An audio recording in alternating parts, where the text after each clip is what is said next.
अस्सलाम वालेकुम defence awards friends. Defence updates में पाकिस्तान की global industrial and defence solutions के लेज़र गाइडेड वेपन सिस्टम पर बात करेंगे। चीन के J-36 की दूसरी टेस्ट फ्लाइट, इटली समेत दीगर अहम बैनुल अक़वामी दिफाई खबरें भी इस वीडियो में शामिल होंगी। So let's start.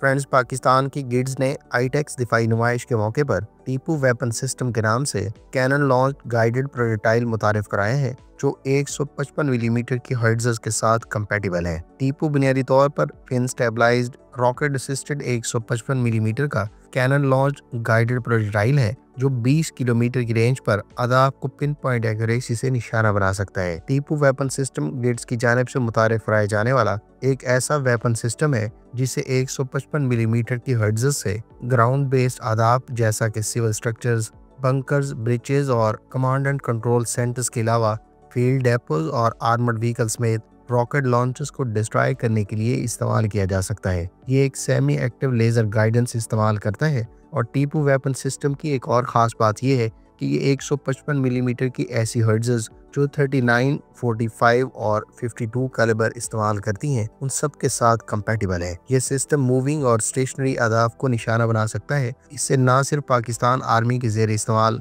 मुख्तलिफ तरह की 155 मिलीमीटर की कैनन हर्ट्ज़ को इक्विप किया जा सकता है, बल्कि ये एक्सपोर्ट कस्टमर्स के लिए भी दीगर ममालिक के ज़ेर इस्तेमाल तमाम तरह की 155 मिलीमीटर की हर्ट्ज़ के साथ कंपैटिबल है।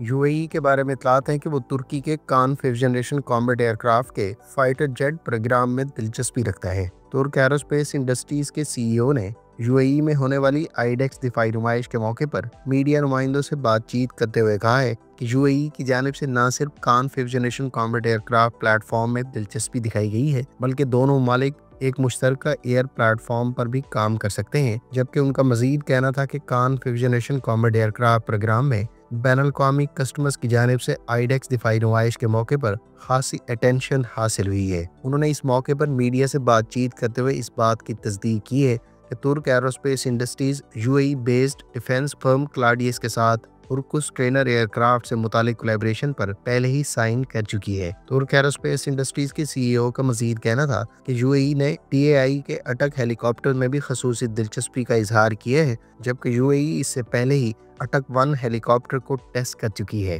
ख्याल रहे कि तुर्की की जानिब से अब कान 5th जनरेशन कॉम्बैट एयरक्राफ्ट के नियर फ्यूचर में नेवल वर्जन को भी मुतारिफ कराए जाने की इतलात है, जिसको एयरक्राफ्ट कैरियर्स पर भी इस्तेमाल किया जा सकेगा। तुर्की पहले ही अपनी नेवी के लिए एक प्रॉपर एयरक्राफ्ट कैरियर मंसूबे पर काम शुरू कर रहा है, लिहाजा कान 5th जनरेशन कॉम्बैट एयरक्राफ्ट के नेवल स्पेसिफिक वेरिएंट की सूरत में तुर्क नेवी के अलावा बैनुल अक़वामी कस्टमर्स की जानिब से भी इसमें दिलचस्पी दिखाए जा रहे कवी इम्कानात हैं। तुर्की के कान 5th जनरेशन कॉम्बैट एयरक्राफ्ट में अज़रबैजान और पाकिस्तान पहले ही शिराकतदार हैं, जबकि तुर्की दीगर भी इत्तेहादी ममालिक को इस प्रोग्राम में शमूलियत के लिए कोशिशों में है। हाल ही में सऊदी अरब की जानिब से भी कान 5th जनरेशन कॉम्बैट एयरक्राफ्ट में शमूलियत से मुतालिक खबरें सुनने को मिल चुकी हैं, जबकि यूएई की जानिब से ताज़ा तरीन इंटरेस्ट की अब ऑफिशियल सतह पर भी एक लिहाज से तस्दीक कर दी गई है।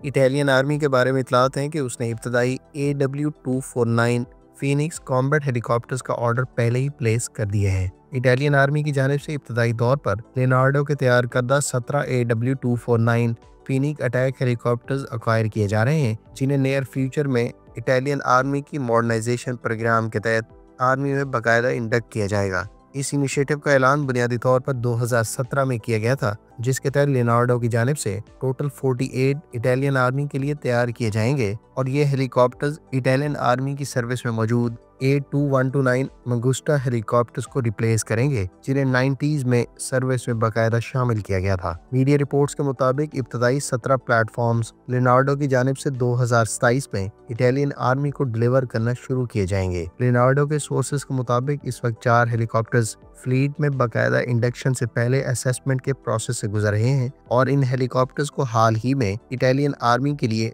20 मिलीमीटर की इलेक्ट्रिक गैटलिंग टाइप कैनन के अलावा अनगाइडेड रॉकेट्स के साथ टेस्ट किया जा चुका है। इन हेलीकॉप्टर्स में मुमकिन तौर पर TM-197B लाइट टर्रेटेड गन्स का इस्तेमाल किया जा रहा है, जबकि अनगाइडेड रॉकेट्स के बारे में इतलात है कि ये राफेल के spike fire and forget anti tank warhead से लैस हैं। इटालियन लिनार्डो का AW249 फीनिक हेलीकॉप्टर 18 मीटर की लेंथ और 15 मीटर्स का विंग स्पैन रखता है, जबकि ये 2 सीट कॉकपिट डिजाइन के साथ टोटल 1800 किलोग्राम का पेलोड कैरी कर सकता है। इस हेलीकॉप्टर को ट्विन जनरल इलेक्ट्रिक के CT7-8E6 टर्बोशाफ्ट इंजन से पावर्ड किया गया है, जिनमें से हर एक 2500 हॉर्स पावर जनरेट करता है। ये हेलीकॉप्टर 796 किलोमीटर की रेंज और 287 किलोमीटर पर आवर की स्पीड रखता है। AW249 20,000 फीट की बुलंदी पर डिप्लॉय किया जा सकता है, जबकि ये 4 घंटे मुसलसल फिजा में रहकर मुख्तलिफ नोयत के ऑपरेशन सर अंजाम दे सकता है। लिनार्डो की जानिब से AW249 को अब एक्सपोर्ट कस्टमर्स के लिए भी मुख्तलिफ एग्जीबिशंस में पिच किया जा रहा है।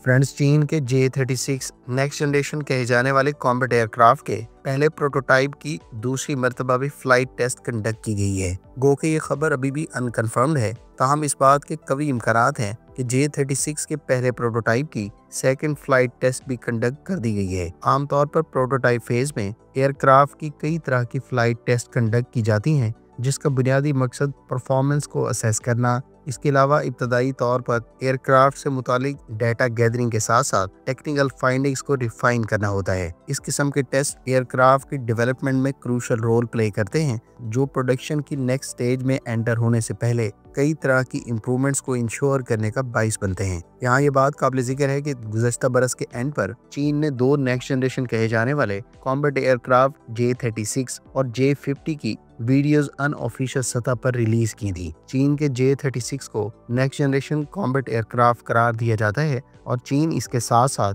SAC यानी शेनयांग एयरक्राफ्ट कॉरपोरेशन के तहत J-50 next generation combat aircraft पर भी काम कर रहा है।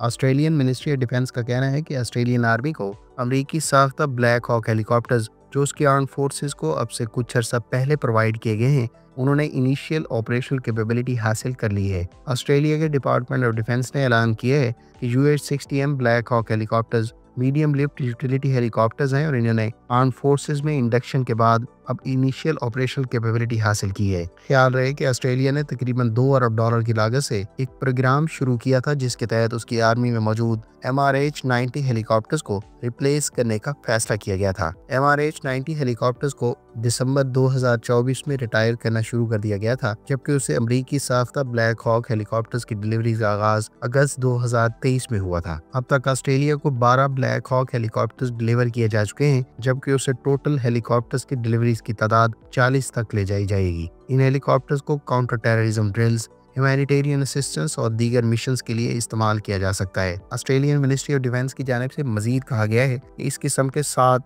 मजीद हेलीकॉप्टर्स इस साल के आखिर में, जबकि बाकी मानदा 2030 तक उसकी आर्म फोर्सेस को प्रोवाइड कर दिए जाएंगे। फ्रेंड्स, ये थी आज की डिफेंस अपडेट्स। उम्मीद है इस वीडियो से आपकी मालूमात में इजाफा होगा। मिलते हैं नेक्स्ट वीडियो के साथ। अपनी दुआ में याद रखिएगा। अल्लाह हाफिज़। पाकिस्तान जिंदाबाद।